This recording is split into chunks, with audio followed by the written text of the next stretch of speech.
아이 말이 좀 늦는 것 같아서 걱정되는데 주변에서 나중에 괜찮아지겠지 이런 말 많이 듣죠. 근데 진짜 안타까운 경우가 있어요. 그 말 믿고 기다리다가 골든타임을 놓치는 거예요. 특히 초등학교 들어가서 이제 좀 봐주세요 하면 조금 늦을 수도 있죠. 그때는 아이도 이미 습관이 굳어있고 말에 대한 자신감도 떨어져 있고 고치는데 시간도 훨씬 오래 걸려요. 비용이든 노력도 더 들어가고요.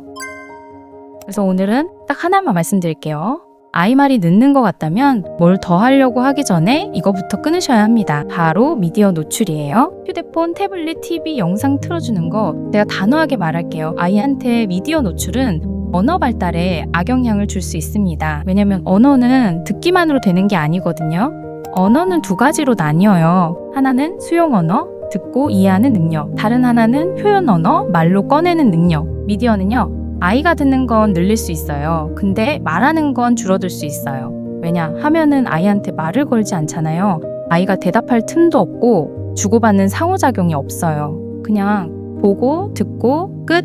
그러면 아이는 자연스럽게 말로 주고받는 경험이 부족해져요. 그리고 더 무서운 건 뭐냐면요. 아이들이 미디어를 오래 보면 대화 방식 자체가 일방적으로 굳는 경우가 있어요. 상대 반응을 살피면서 대화하는 게 아니라 그냥 자기 말만 쭉 하는 식으로요. 왜냐면 미디어가 원래 일방향이잖아요. 그걸 대화라고 착각하고 따라하는 거예요. 심하면요. 부모 입장에선 우리 애가 왜 이렇게 사회성이 떨어졌지? 왜 이렇게 말이 느리지? 이렇게 느끼면서 자폐 스펙트럼 같은 행동처럼 보인다고 말하는 분들도 있어요. 물론 여기서 중요한 건 진단 얘기를 하자는 게 아니라 미디어 과노출이 아이의 언어와 상호작용을 망가뜨리면 그렇게 보일 정도로 행동이 달라질 수 있다는 겁니다. 그래서 미디어는 시간이 핵심이에요. 학령전기, 그러니까 0에서 7세는 특히 더 조심해야 하고요. 원장 시간을 딱 말하면 하루 30분. 30분 넘기면 문제가 생길 가능성이 확 올라갑니다. 그리고 시간을 줄이는 것만큼 중요한 게 타이밍이에요.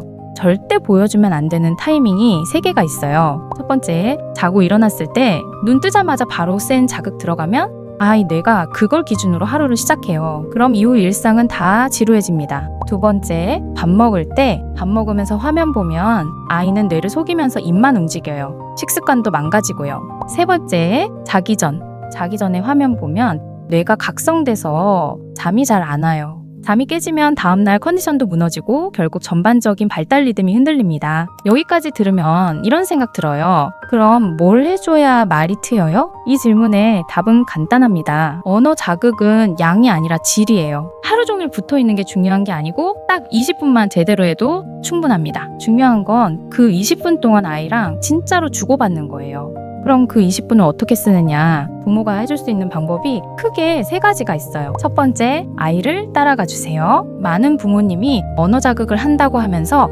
아이를 끌고 가요. 이리 와봐. 카드 보자. 책 보자. 사과라고 따라해. 근데 아이는 관심이 없어요. 언어는 학습처럼 집어넣는 게 아니라 아이가 관심 있는 걸 경험하는 순간에 붙습니다. 아이가 뭘 보고 있는지, 뭘 만지고 있는지, 어떤 표정을 짓는지 그걸 따라가 주세요. 두 번째, 아이가 집중한 그 순간을 같이 공유해 주세요. 예를 들어 아이가 냄비를 꺼내서 머리에 쓰고 놀아요. 이때 정리해가 아니라 모자 썼네. 엄마도 써볼까? 너는 작은 모자, 엄마는 큰 모자. 이런 식으로 아이 행동을 바로 언어로 바꿔주는 거예요. 그 순간이 언어가 꽂히는 순간입니다. 세 번째, 아이가 한 말을 조금만 더 붙여주세요. 아이가 꽃 이러면 끝내지 말고 예쁜 꽃이네, 노란 꽃이네 이렇게 의미를 넓혀주거나 꽃이 피었네, 꽃이 떨어지네 이렇게 문장으로 늘려주는 거예요. 아이 말에 살짝만 더 얹어주는 게 진짜 강력합니다. 그리고 여기서 부모님들이 제일 많이 실수하는 게 있어요. 언어 자극한다고 종이부터 들이대는 거예요. 카드, 책, 학습지. 근데 가장 좋은 언어 자극 도구는 종이가 아니라 실물입니다.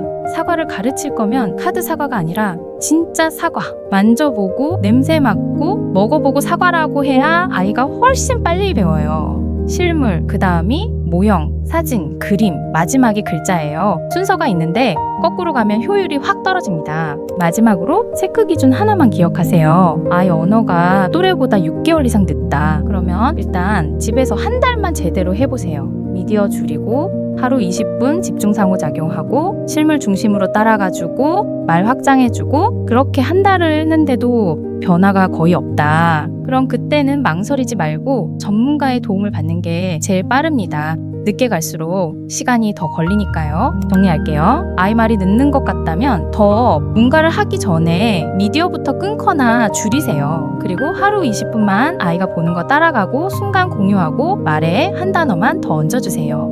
이게 골든타임을 지키는 가장 현실적인 방법입니다. 비슷한 상황 겪고 계신 분들 댓글로 같이 이야기해주세요. 가장 중요한 게 한 가지 있는데 구독 한번 부탁드립니다. 저희 몽다다에서는 앞으로도 아이들에게 더욱 도움이 되는 영상을 제작하겠습니다. 감사합니다.